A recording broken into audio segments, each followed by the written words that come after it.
বাড়ি থেকে বেরিয়ে খুব বিপদে পড়েছে, এত ঝিরঝির করে বৃষ্টি পড়ছে। দিন মুছে দিন ভালো করে।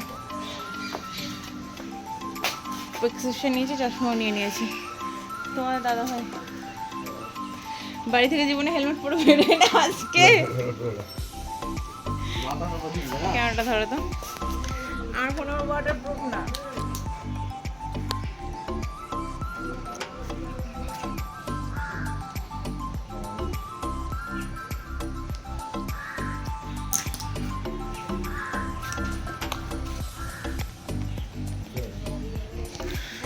চলো, আমিও তো নিজের সেফটি নিয়ে নিয়েছি। আস্তে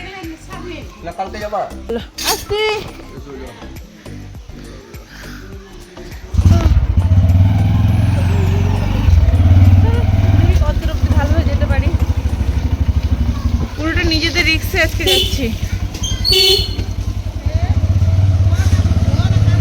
পুরোটা নিজেদের রিস্কে আজকে যাচ্ছি। মানে বৃষ্টি তো হচ্ছে।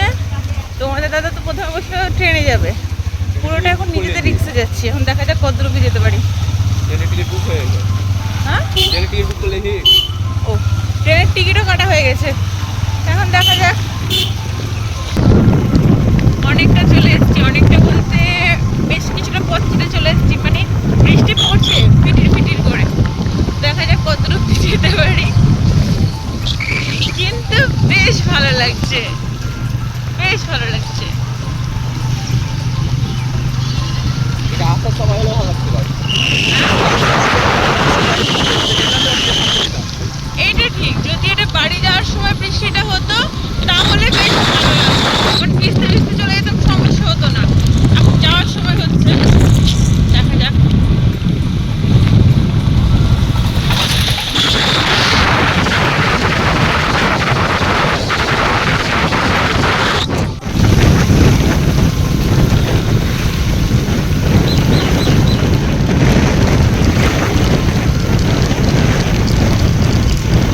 এখন আমরা একটা সুন্দর দর্শনীয় জায়গায় এসে দাঁড়িয়ে আছি।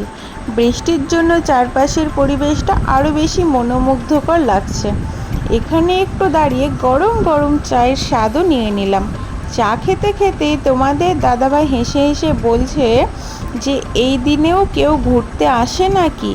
কিন্তু বন্ধুরা, তোমরাই দেখতে পাচ্ছ যে আবহাওয়া যেমনই হোক না কেন, ঘুরতে আসা মানুষের কিন্তু কোনো কমতি নেই।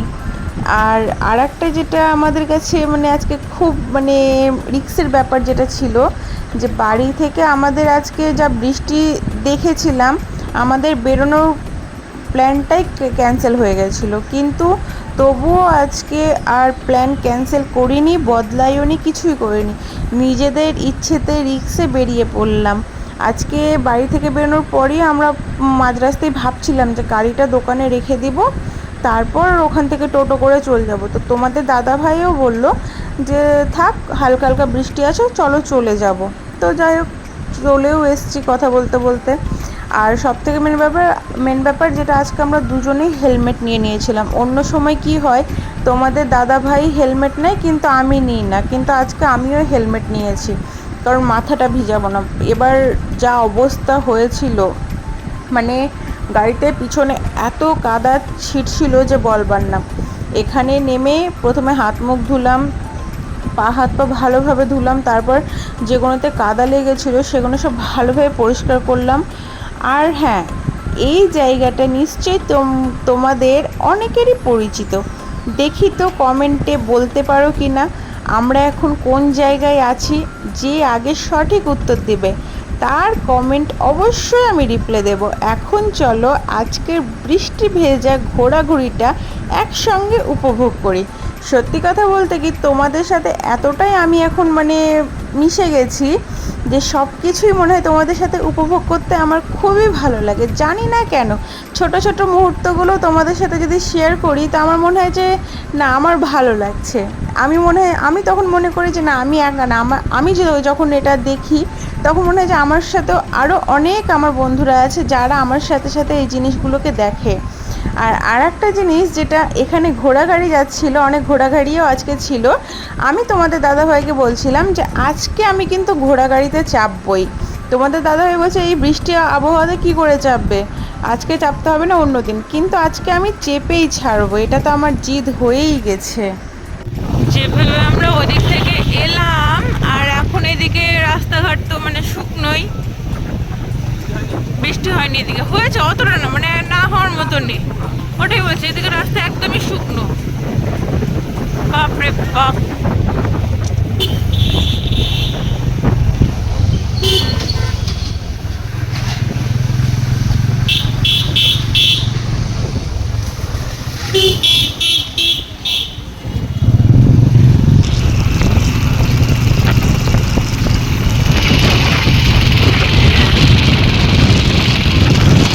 আমরা এসেছিলাম দিশাতে, কিন্তু দুর্ভাগ্যবশত আজকে কাজটা হলো না। তোমরা কম বেশি সবাই জানো যে দিশাতে আমি কেন এসেছি বা কেন দরকার, কী ছিল না ছিল, তোমরা সবাই কম বেশি জানো। তো আরেকদিন আসতে হবে। যাই হোক, এতক্ষণে আমার প্রচণ্ড খিদে পেয়ে গেছিলো, তাই আগে একটু পেট পুজো সেরে নিলাম। খাওয়া দাওয়া শেষ করে এবার চলে এসেছি রিলায়েন্সে। রিলায়েন্সে এসেছি বলতে তোমাদের দাদাভাই বললো চলো রিলায়েন্সের জিনিসটাকে দেখে আসি। আমি বললাম ঠিক আছে বেশ, তবে তাই চলো। এইদিকে একটা কাণ্ড ঘটেছে, আমি তো রাস্তা পার হয়ে চলে এসেছি একেবারে এপারে, কিন্তু তোমাদের দাদাভাই হেলমেট রাখতে গিয়ে কী যে কাণ্ড করে বসলো সেটা তোমরাই নিজের চোখে দেখো। এত রাস্তাতে টোটো মোটরসাইকেল গাড়ি চলছে, ও রাস্তা পার সেভাবে করতে পারছিল না। তো যাই হোক, চলে এসছে এপারে। আর এই দোকানে এসে কি কি দেখছি, কি হচ্ছে, সব কিছুই তোমাদের দেখাবো, তাই ভিডিওটা শেষ পর্যন্ত অবশ্যই দেখো। চলো দেখি সামনে আর কি কি হয়। প্রথমে ঢুকে আমাদের ফার্স্ট ফ্লোরে সেরকম কোনো দরকার ছিল না বলে ওপরেই চলে এসেছিলাম সেকেন্ড ফ্লোরে। সেকেন্ড ফ্লোরে এসে যেটা তোমাদের দাদা ভাইয়ের দরকার সেটা দেখতে গেছিলো, কথাবার্তা বললো, সমস্ত কিছু দেখলো। তো যাই হোক, ও এখন আলোচনা করবে, তো সেই কারণে বললো যে ঠিক আছে আমি দেখে গেলাম, আলোচনা করি, তারপর আমি কথা জানাবো। তো তাই হলো। এখানে আমি আমার যেগুলো দরকার সেগুলো আমি একটু ঘুরে ঘুরে দেখছিলাম, তোমাদের দাদাভাইকে বলছিলাম যে এগুলো আমার লাগবে। তো প্রথমে বললো যে ঠিক আছে হয়ে যাবে। আর আমি বলছি কালকে তুমি আমাকে যে 2000 টাকা দিলে, আর কিছু টাকা যদি দিতা তাহলে এখান থেকে আমি আজকে একটা জিনিস নিয়ে চলে যেতে পারতাম। তো বললো তুমি নিয়ে নাও, আমি ফোনপে মারছি। আমি বললাম থাক, এখন আর নিব না, যখন তুমি তোমার জিনিসটা নিবে তখন একসাথেই আমি নিব। দোকানে যে জিনিসটার জন্য উদ্দেশ্যে গিয়েছিলাম সেটা অবশ্য বললাম তো যে আলোচনা করে দেখবে। তো যাই হোক, ওখান থেকে বেরিয়ে গেছি। খাওয়া দাওয়া আর সমস্ত কাজ শেষ করার পর এবার একটু চারপাশটা উপভোগ করছি। দেখো না চারিদিকে কি সুন্দর একটা পরিবেশ, রাস্তার দুপাশে সারি সারি গাছ, হালকা বাতাসে পাতাগুলো দুলছে, সেই লাগছে দেখতে। আর মাঝ দিয়ে একের পর এক গাড়ি আর বাইক চলাচল করছে।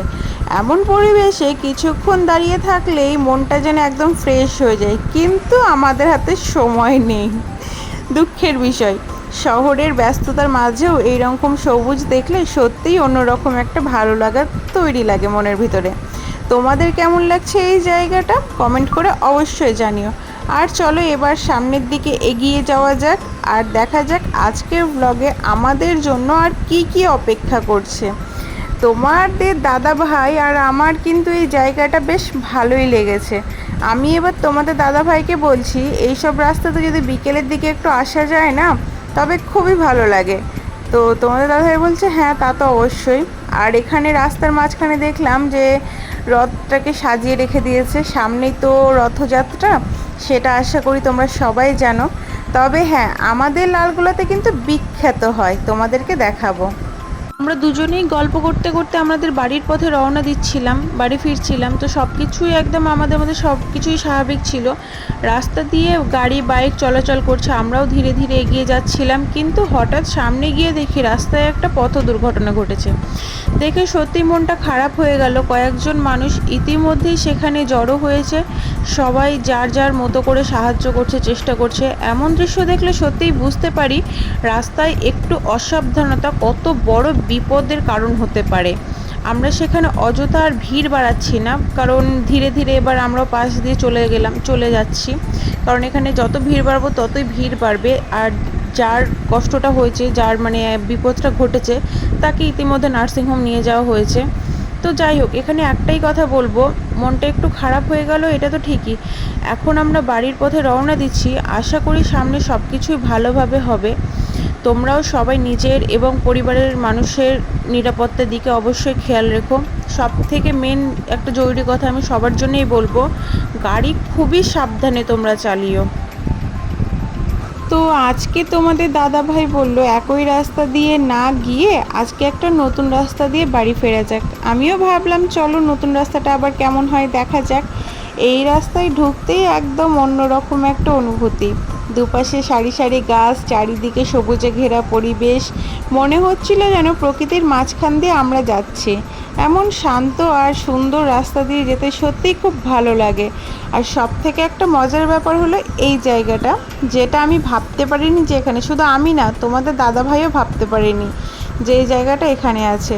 তো বললো যে ঠিক আছে একদিন আসবো। প্রথমে তোমাদের দাদা ভাই ভাবছিলো এটা ছোটোদের, আমি বললাম না গো, এটা ছোটোদের না, বড় ছোট দুজনাই, মানে দুই প্রকৃতির মানুষই এখানে যেতে পারে। তো যাই হোক, বললো যে ঠিক আছে অন্য একদিন আসবো। আর সামনে যত এগোচ্ছি আমাদের জন্য যে এত সুন্দর একটা জায়গা অপেক্ষা করবে ভাবতে পারিনি। আমরা দুজনেই পুরো অবাক হয়ে গেছি। আর তোমাদের দাদাভাইকে আমি বলছি আমি এই রাস্তাতে নতুন এলাম বলো, বলছে হ্যাঁ তুমি নতুন এলা, কিন্তু এই রাস্তা দিয়ে আমরা যাওয়া আসা করেছি, বন্ধুরা মিলে একসাথে আমরা এই রাস্তা দিয়ে যাওয়া আসা করেছি। আর এই দেখো এই জায়গাটা এত সুন্দর, চোখে লাগার মতো। বাইরেটা দেখতে যদি এত সুন্দর হয়, ভিতরটা না জানি যে কত সুন্দর হবে। এটা একটা তো হলো। আমি তোমাদের দাদা ভাইকে বলছি একদিন তো আসতেই হবে। যদি আজকের আকাশের আবহাওয়াটা ভালো থাকতো তাহলে আজকেই চলে যেতাম, কিন্তু আকাশের আবহাওয়া ভালো না, বাড়িও ফিরতে হবে। তো যাই হোক, বললো যে অন্য একদিন আসবো। আমিও আর কথা বাড়ালাম না, ঠিক আছে অন্য একদিন আসবো।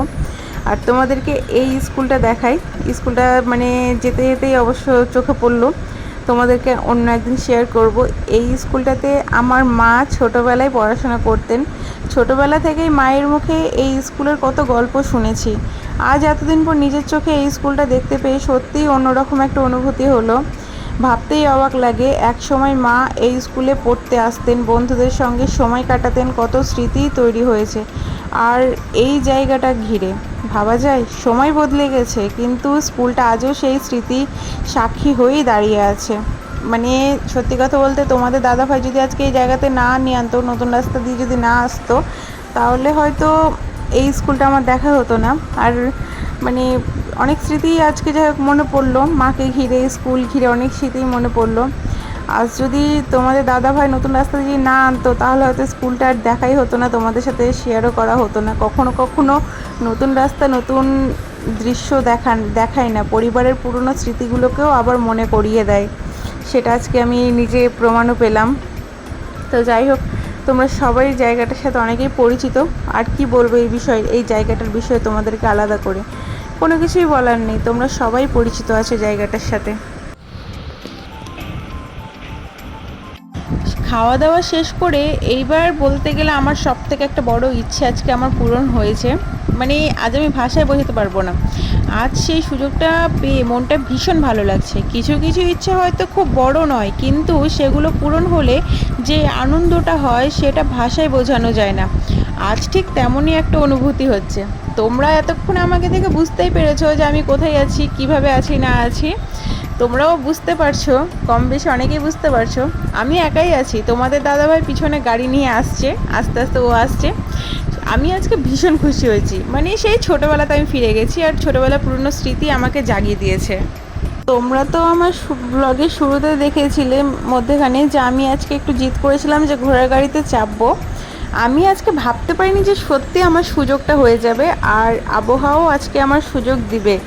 তো আমি তো ভীষণ খুশি হয়েছি। সেই ছোটোবেলার মুহূর্ত আজ আমার মনে পড়ে গেছে। আর দেখো আমি তো আরামে ঘোড়ার গাড়িতে বসে আছি, আর পিছন দিয়ে তোমাদের দাদাভাই আসছে। ওকে দেখে আমার তো হাসি পাচ্ছে। আজ আমার নিজেকে মনে হচ্ছে আমি একেবারে ভিআইপি। কি বলবো, আজ আমার সত্যি কথা খুবই আনন্দ হয়েছে, খুবই মজা করেছি আমি আজকে। আর সত্যি বলতে এই ছোটো ছোটো মুহূর্তগুলো জীবনের সবচেয়ে সুন্দর একটা স্মৃতি হয়ে থাকে।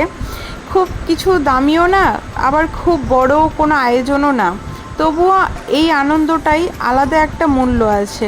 আজকের এই মুহূর্তটা আমি অনেক দিন মনে রাখবো। তোমরা বলো তো, তোমাদেরকে কি কখনো ঘোড়ার গাড়িতে চাপার সুযোগ হয়েছে? হয়ে থাকলে কেমন লেগেছিল? আর যদি না হয়ে থাকে তাহলে সুযোগ পেলে একবার অবশ্যই চড়ে দেখো, অনুভূতিটা সত্যিই অন্যরকম লাগবে। অবশেষে আমরা দুজনে ভালোভাবে বাড়ি ফিরে চলে এসেছি। আর সত্যি কথা বলতে বন্ধুরা, আমাদের আর একটুও শক্তি নেই, আমার শরীরে বিশেষ করে আর একটুও শক্তি নেই, খুবই ক্লান্ত লাগছে আজকে। একটু বিশ্রাম নেব। আজকে আমি আমার ভিডিওটা এখানেই শেষ করছি। আমার ভিডিওটা যদি তোমাদের একটু ভালো লাগে দেন একটা লাইক করে দিও, সাবস্ক্রাইব করে আমার পাশে থেকো তোমরা। দেখা হবে নতুন আর একটা ভিডিও নিয়ে। আজকে তাহলে এখানেই বিদায় নিচ্ছি। সবাই ভালো থেকো, সুস্থ থেকো, সাবধানে থেকো। দেখা হবে নতুন আরও একটা ভিডিও নিয়ে, নতুন আরও একটা গল্প নিয়ে। সবাই সুস্থ থেকো, সাবধানে থেকো, ভালো থেকো। আজকের মতো এখানেই বিদায় নিচ্ছি।